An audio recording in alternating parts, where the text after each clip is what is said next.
नमस्ते दोस्तों, आपका फिर से स्वागत है कॉम्स को विद डॉक्टर शालिनी में। और आज हम शुरुआत करेंगे हमारे नेक्स्ट टॉपिक की डिसोल्यूशन ऑफ पार्टनरशिप के ही अकाउंटिंग ट्रीटमेंट के लिए। लास्ट वीडियो में हमने देखा था कि डिसोल्यूशन ऑफ पार्टनरशिप फर्म और डिसोल्यूशन ऑफ पार्टनरशिप में फ़र्क है। इसी के साथ ही साथ किस तरह से हम अग्रीमेंट के तहत हमारी एसेट्स का डिसोल्यूशन करते हैं, किस तरह से उन्हें एडजस्ट करते हैं इन रिस्पेक्ट टू लायबिलिटीज़। तो आज हम उन्हीं का अकाउंटिंग ट्रीटमेंट देखेंगे।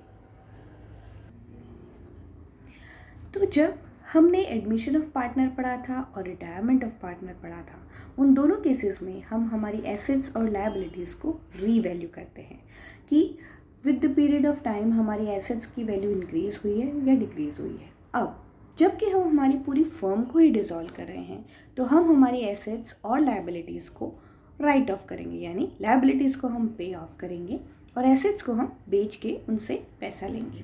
तो देखिए, जब भी हम हुई तो अब हम बात करते हैं। तो देखिए, जब हमने रिटायरमेंट की बात की थी तो हमने रीवैल्यूएशन अकाउंट बनाया था। तो उस केस में हम एक अकाउंट बनाएंगे, जैसा कि नाम से ही पता चल रहे हैं that we are realising money. So we will create an account and the name of the account will be realisation account.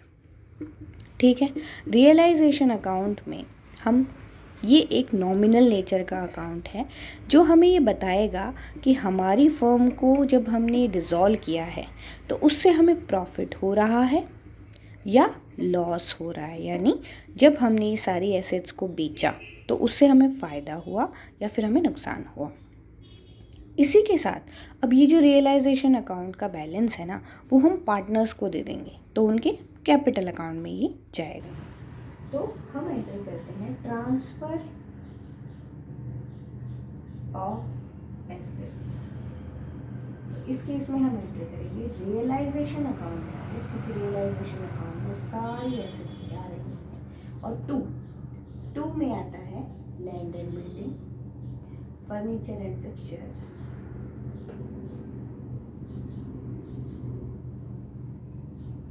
इसके साथ गुडविल अकाउंट और हम डेटर्स। अब डेटर्स की मैंने आपको पहले भी बताया था कि डेटर्स के केस में अगर आपकी फर्म में कोई भी प्रोविजन फॉर डाउटफुल डेट्स है तो उसे हम नहीं लिखेंगे एसेट साइड में, क्योंकि वो एक लायबिलिटी है। तो हम यहाँ पर जैसे मान लीजिए हमारी बैलेंस शीट के अंदर हमारी जो डेटर्स है वो है 44,000 के और उस पर प्रोविज़न लगा है 4,000 का और आउटर कॉलम में है 40,000 रुपीज़। तो इस केस में जब हम रियलाइजेशन अकाउंट में ट्रांसफ़र करेंगे तो हम 40,000 ट्रांसफ़र नहीं करेंगे, हम 44,000 लिखेंगे डेटर्स के सामने। और जब हम लायबिलिटीज़ को कैरी ओवर करेंगे रियलाइजेशन, उस केस में हम वहाँ पर लिखेंगे provision for bad and doubtful debts. ये बहुत इंपॉर्टेंट टॉपिक है, ये याद रखिएगा कि आपको जितने भी रिजर्व्स हैं या प्रोविजंस हैं वो लायबिलिटी की तरह से रियलाइजेशन अकाउंट में ट्रांसफ़र करने हैं। इसके साथ ही साथ यहाँ पर हम लिखेंगे डेटर्स अकाउंट। अब मैं बात करती हूँ कैश और बैंक की।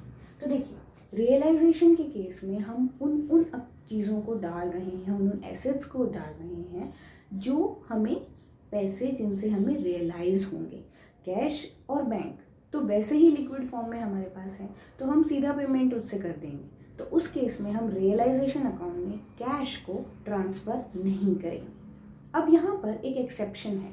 एक्सेप्शन ये है कि मान लीजिए आप पूरा बिजनेस ही किसी को सेल कर देते हैं, डिसोल्यूशन करने पर कोई पार्टी आपका बिजनेस ही परचेज कर रही है, तो उस केस में रियलाइजेशन अकाउंट में कैश और बैलेंस जाएगा। तो यहाँ हम स्पेशल कमेंट्स में लिखेंगे कि cash and bank are liquid, already liquid है तो हम उसे रियलाइजेशन अकाउंट में नहीं डालेंगे। ठीक है, दूसरा पॉइंट जो है वो ये है कि डेटर्स के केस में हम उनको प्रोविजन को ट्रांसफ़र नहीं करेंगे, यानी कि नेट अमाउंट हम ट्रांसफ़र नहीं करेंगे। ठीक है, प्रोविजन को हम लायबिलिटी की तरह से करेंगे। थर्ड, बस इसी में दो ही पॉइंट है। अब आते हैं हम second, transfer of liabilities. Of course Contra entry होगी। तो यहाँ पर हम इस तरह से लिखेंगे सारी लायबिलिटीज। लायबिलिटीज में आता है बैंक ओवरड्राफ्ट, अकाउंट डेबिट क्योंकि डेबिट हो रहा है, इसके साथ ही साथ क्रेडिटर्स। अब यहाँ पर भी हमें वही करना है, अगर प्रोविजन है तो हम उल्टी साइड में लिखाएंगे क्रेडिटर्स अकाउंट। इसके साथ ही साथ आता है कोई भी हमारे पास बिल्स पेएबल हो सकते हैं, तो bills payable account debit to realisation account. अब हमने यहाँ पर दोनों चीज़ों को ट्रांसफ़र कर दिया रियलाइजेशन अकाउंट में। अब थर्ड जो केस होता है, कई बार हमारे पास में P&L अप्रोप्रिएशन अकाउंट या फिर P&L अकाउंट का डेबिट बैलेंस होता है, क्योंकि लॉसेस होते हैं जो कि हमारे पास में है, यानी अक्यूमुलेटेड फंड कहते हैं उसे। अक्यूमुलेटेड कह सकते हैं, रिजर्व्स कह सकते हैं, अक्यूमुलेटेड प्रॉफिट्स कह सकते हैं। तो उस केस में यहाँ पर जो भी लॉस है उसे हम कहाँ ट्रांसफ़र करेंगे? तो अब हम लिख रहे हैं ट्रांसफ़र ऑफ अक्यूमुलेटेड, क्योंकि डेबिट और क्रेडिट अलग अलग बैलेंसेस होते हैं तो हम उन्हें अलग अलग लिखेंगे। तो अक्यूमुलेटेड लॉसेस, अक्यूमुलेटेड लॉसेस को ट्रांसफ़र करने के लिए हम डायरेक्ट पार्टनर्स के कैपिटल अकाउंट में ट्रांसफ़र करेंगे, क्योंकि उसे हम बेच तो सकते नहीं हैं, क्योंकि वो पुराने टाइम के हमारे प्रॉफिट्स हैं, तो उन्हें हम सेल नहीं कर सकते। तो हम उन्हें डायरेक्टली पार्टनर्स के कैपिटल अकाउंट में ट्रांसफ़र करेंगे। अब एक इम्पॉर्टेंट बात है कि कुछ जो पार्टनरशिप फर्म्स होती हैं वो फिक्स्ड कैपिटल के बेसिस पे काम करते हैं। उस केस में क्या होता है कि जो कैपिटल अकाउंट है उसमें उतनी ही कैपिटल लिखी जाती है जितनी कि वो शुरुआत में हमारी पार्टनरशिप में लेकर आए थे, और जितने भी चेंजेस होते हैं हमारी कैपिटल में due to profits, due to losses, due to commission, due to salaries, इनकी वजह से, तो वो हम एक सेपरेट अकाउंट बनाकर पार्टनर्स करंट अकाउंट में ट्रांसफ़र करते हैं। तो अगर हम फिक्स्ड कैपिटल को फॉलो कर रहे हैं तो उस केस में आप यहाँ पर जो भी अक्यूमुलेटेड लॉसेस हैं इनको पार्टनर्स करंट अकाउंट में ट्रांसफ़र करेंगे। तो the entry would be partners capital account debit, और in case of fixed capital current account debit, partners current account debit to reserves. अब उस रिजर्व का आप नाम लिखेंगे, इसके साथ ही साथ जैसे जॉइंट लाइफ पॉलिसी के लिए आपने रिजर्व बनाया, और अक्यूमुलेटेड अगर है तो P&L अकाउंट का डेबिट बैलेंस। ये हम लॉसेस की बात कर रहे हैं। अब इसी तरह से अगर हमारे पास में इनकम है पुरानी, तो ट्रांसफ़र ऑफ रिजर्व्स और अक्यूमुलेटेड प्रॉफिट्स। इस केस में हम एंट्री करेंगे ऑपोजिट, यानी रिजर्व्स अकाउंट डेबिट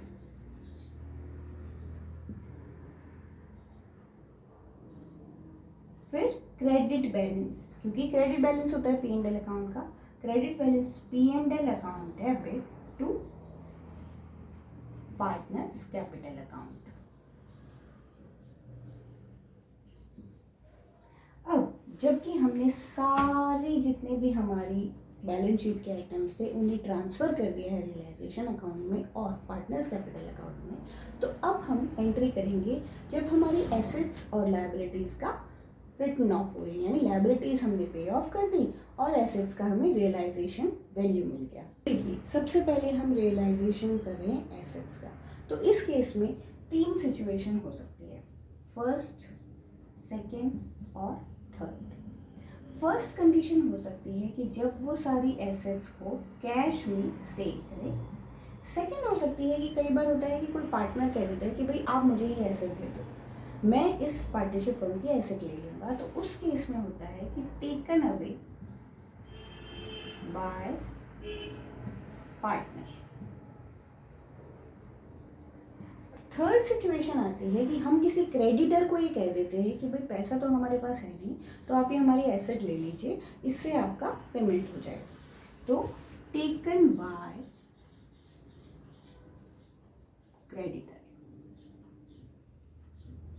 अब इस केस में हम एंट्री करेंगे, एंट्री होगी हम उसको कैश में बेच रहे हैं, यानी कैश हमारे पास आएगा, so the entry would be cash account debit to realisation account, क्योंकि रियलाइजेशन में ही सारी हमारी एसेट्स चली गई। इसी के साथ अब सेकंड में अगर पार्टनर उसे ले रहा है तो partner's capital account debit because he is the receiver. Account debit to realization. और थर्ड केस आता है जबकि क्रेडिटर उसे ले ले। तो क्रेडिटर जब भी कोई एसेट को लेता है तो हम एंट्री क्या करेंगे? अब देखिए बहुत इंपॉर्टेंट बात है। आप क्या करेंगे? क्रेडिटर है वो भी रियलाइजेशन अकाउंट में है और जो हमारी एसेट है वो भी रियलाइजेशन अकाउंट में है, तो क्या आप एंट्री करेंगे realisation account debit to realisation? नहीं, हम ये एंट्री नहीं कर सकते। तो फिर हम क्या है? Realisation account debit. अब देखिए हमारी फर्म डिसॉल्व हो रही है क्योंकि हम हमारी एसेट से हमारी लायबिलिटीज़ का पेमेंट नहीं कर पा रहे। तो जो मोस्ट प्रोबेबली सिचुएशन होती है ना, मोस्ट पॉसिबल सिचुएशन, वो ये होती है कि इस केस में आप पार्ट पेमेंट करते हैं अपने क्रेडिटर को उस एसेट के बदले में। कैश आपको फिर भी देना पड़ता है क्योंकि आपके पास एसेट्स इतनी है नहीं सफिशिएंट। तो आप क्या एंट्री करेंगे? Realisation account debit to cash या बैंक, और उसमें आप दोनों अमाउंट को दिखा देंगे। नरेशन में आप लिख दे मेंशन कर देंगे हमारी नेक्स्ट एंट्री पे। अब नेक्स्ट एंट्री आती है कि हम लायबिलिटीज़ को डिस्चार्ज करते हैं। तो लायबिलिटीज़ को डिस्चार्ज करने में भी अगेन 3 सिचुएशन आती है। फर्स्ट सिचुएशन ये कहती है कि जब हमने लायबिलिटी का पेमेंट कैश में कर दिया, उन्हें हमने कैश पे कर दिया क्योंकि शुरू में तो हम उन्हें दे सकते हैं हमारी लायबिलिटीज़ को कैश। तो हम एंट्री करेंगे realisation account debit to cash या बैंक अकाउंट। अब अगेन अगर कोई पार्टनर लायबिलिटी पे करने के लिए, अब कई बार क्या होता है कि पार्टनर कह देते हैं कि आप मुझे फिक्स्ड अमाउंट दे दीजिए और मैं लायबिलिटीज़ को पे कर दूंगा। तो उस केस में the partner is bearing the liabilities, so the entry would be realisation account debit, realisation account debit to partners capital account. और थर्ड जो कंडीशन है वो अभी हमने डिस्कस की कि जब हम किसी एसेट के को यूज कर लेते हैं क्रेडिटर को पे करने के लिए, तो उस केस में जो बाकी का अमाउंट बचता है वो हमें कैश देना पड़ता है क्योंकि देखिए एसेट की वैल्यू चेंज होती रहती है। हो सकता है कि हमारे क्रेडिटर हो या फिर हमारी कोई लायबिलिटी हो 5 लाख रुपीज़ की और उस जो एसेट है उसकी वैल्यू तो 6 लाख थी या 5 लाख ही थी, लेकिन जब हमने उसे मार्केट प्राइस पे बेचा, उसका वैल्यूएशन किया, तो उस केस में उसकी वैल्यू निकली 1 लाख रुपीज़ या थोड़ी ज़्यादा। तो उस केस में जो बाकी का अमाउंट है ना 4 लाख रुपीज़ का, वो हमें कैश पे करना पड़ेगा। तो एंट्री हम रियलाइजेशन टू रियलाइजेशन नहीं करेंगे, हम ये मान के चलेंगे कि वो राइट ऑफ हो गई उतनी वैल्यू तो, और बाकी का जो अमाउंट है वो हम लिखाएंगे realisation account debit to cash या बैंक से। अब जब हमने डिस्चार्ज कर दिया लायबिलिटीज़ को और हमें पेमेंट भी मिल गया एसेट का, तो अब थर्ड चीज़ आती है एक्सपेंसेस ऑफ डिसोल्यूशन। क्योंकि हम जब डिसोल्यूशन करते हैं किसी फर्म का तो बहुत सारे एक्सपेंसेस होते हैं। मान लीजिए हमारी एसेट जिसे हमने दी वहाँ उनके वहाँ तक पहुँचाने के खर्चे, इसके अलावा स्टैम्प ड्यूटी के खर्चे, बहुत सारा पेपर वर्क होता है उसके खर्चे। अब एक्सपेंसेस ऑफ डिसोल्यूशन जो हम पे कर रहे हैं तो उसकी फर्स्ट केस जब हम पे करें, सेकंड केस जब पार्टनर पे करें। तो फर्स्ट केस में जब we are paying the expenses तो we will do a entry that is realisation account debit. क्यों? क्योंकि रियलाइजेशन अकाउंट एक नॉमिनल अकाउंट है तो हम खर्चों को डेबिट करते हैं टू, यहाँ पर हम लिखेंगे टू कैश या बैंक। सेकंड केस में जब पार्टनर हमारे डिसोल्यूशन के खर्चों को वहन कर रहा है तो उस केस में हम एंट्री करेंगे realisation account debit to partners capital account. अब हमारे रियलाइजेशन की सारी जितनी भी आइटम्स थे वो ट्रांसफर हो गए हैं, डिस्चार्ज हो गए हैं, रियलाइज हो चुके हैं। अब हम ये देखेंगे कि हमने इस रियलाइजेशन में प्रॉफिट हमें हुआ या फिर हमें लॉसेस हुए। तो उसके लिए जब हम एंट्री करेंगे उनके बैलेंस निकालने के बाद तो एंट्री कुछ इस तरह से होगी। तो देखिए दो सिचुएशन हो सकती है, मैं यहाँ पर रब करके आपको दिखाती हूँ। फर्स्ट, अगर प्रॉफिट है, प्रॉफिट कब होगा, जब हमारा क्रेडिट साइड ज़्यादा होगा, यानी credit balance of realisation account. तो हम एंट्री करेंगे। अब देखिए जो भी प्रॉफिट या लॉसेस है वो सब पार्टनर्स के कैपिटल अकाउंट में जाएंगे। किस रेशियो में, प्रॉफिट शेयरिंग रेशियो में, क्योंकि अभी भी ये प्रॉफिट ही है रियलाइजेशन अकाउंट का, तो वो भी पार्टनर्स कैपिटल अकाउंट में ही जाएगा। तो एंट्री होगी realisation account debit to partners capital account. और अगर हमें डेबिट बैलेंस होता है ऑफ रियलाइजेशन अकाउंट का, तो लॉस होगा वो, तो उस लॉस को हम ट्रांसफर करेंगे partners capital account debit to realisation account. ये बहुत ही इजी एंट्री है अगर आपको एंट्री के और अकाउंट्स के फॉर्मूला पता है।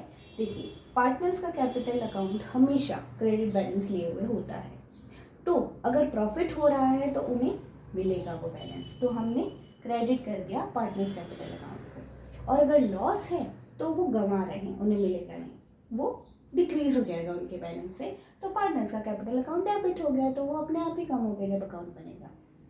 अब चूंकि हमने इसका बैलेंस भी ट्रांसफ़र कर दिया है, तो अब हमारे पास एक और मद बचती है, वो है लोन अकाउंट। लोन का आप किस तरह से डिस्पर्सल करेंगे वो हम देखते हैं।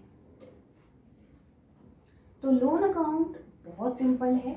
लोन के केस में ये पार्टनर के लोन की बात हो रही है। देखिए दो तरह का लोन हो सकता है, या तो हमने बैंक से जो लोन लिया तो वो तो हमने वहीं पे रियलाइजेशन अकाउंट में ट्रांसफ़र कर दिया था, अब ये पार्टनर का लोन हो रहा है, तो पार्टनर्स के लोन को हम पे करेंगे। तो हम एंट्री करेंगे loan account debit to cash या बैंक। इसी के साथ अब हम जो भी पार्टनर्स के कैपिटल अकाउंट का बैलेंस बच रहा है उसे भी क्लोज कर देंगे, क्योंकि डिसॉल्व हो रही है हमारी फर्म। तो उस केस में हम एंट्री करेंगे, हमारे पास पैसा है तो सीधी और सिंपल सी एंट्री होगी, फॉर क्लोजिंग पार्टनर्स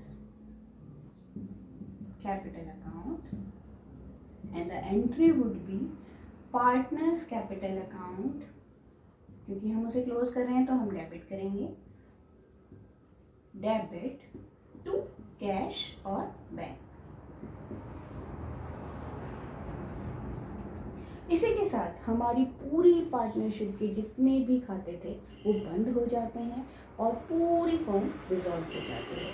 तो ये थी हमारी जर्नल एंट्रीज। अब देखिए कई बार इस तरह से केस आता है कि कुछ ऐसी एसेट्स होती हैं जो रिकॉर्ड ही नहीं हुई थी बुक्स में।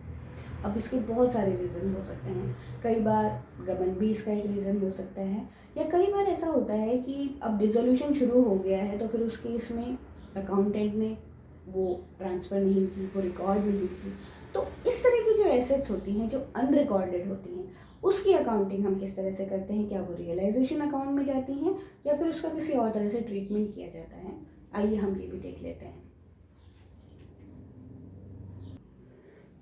तो अनरिकॉर्डेड एसेट के केस में इंडियन पार्टनरशिप एक्ट ये कहता है कि आप उन्हें रियलाइजेशन अकाउंट में ट्रांसफ़र मत करें, क्योंकि वो रिकॉर्ड ही नहीं होती। लेकिन अब उनके डिस्पोजल की बात आती है। अगर कोई पार्टनर उस एसेट को लेने के लिए तैयार हो जाता है तो उस केस में आपको उसी तरह से एंट्री करनी है जिस तरह से हमने रियलाइजेशन अकाउंट में उनको ट्रांसफ़र कर दिया था, क्योंकि रियलाइजेशन अकाउंट ही एक ऐसा अकाउंट है जो लास्ट में हमने बनाया था और वो एसेट के डिस्पोजल से रिलेटेड है। अगर अनरिकॉर्डेड एसेट को कोई पार्टनर ले रहा है तो आप एंट्री करेंगे realisation account debit to partners capital account. अगर उस अनरिकॉर्डेड एसेट से आपको कैश मिला है, रियलाइज हुआ है कैश, तो फिर आप उस रियलाइजेशन अकाउंट की ही एंट्री करेंगे, that is cash account debit to realisation account. लेकिन अगर उसका कोई भी ट्रीटमेंट नहीं हुआ है तो फिर उस केस में आप उसे रियलाइजेशन अकाउंट में ट्रांसफ़र नहीं करेंगे। तो इसी के साथ दोस्तों हमारे रियलाइजेशन के अकाउंटिंग ट्रीटमेंट में जो जर्नल एंट्रीज थी वो ख़त्म होती हैं। इसी को हम पोस्ट कर देंगे। आपको एग्ज़ाम में देखिए जर्नल एंट्रीज भी पूछी जा सकती है और आपको अकाउंट बनाने को भी कहा जा सकता है कि ये आपको एक बैलेंस शीट दी गई है और इससे आपको रियलाइजेशन अकाउंट बनाना है।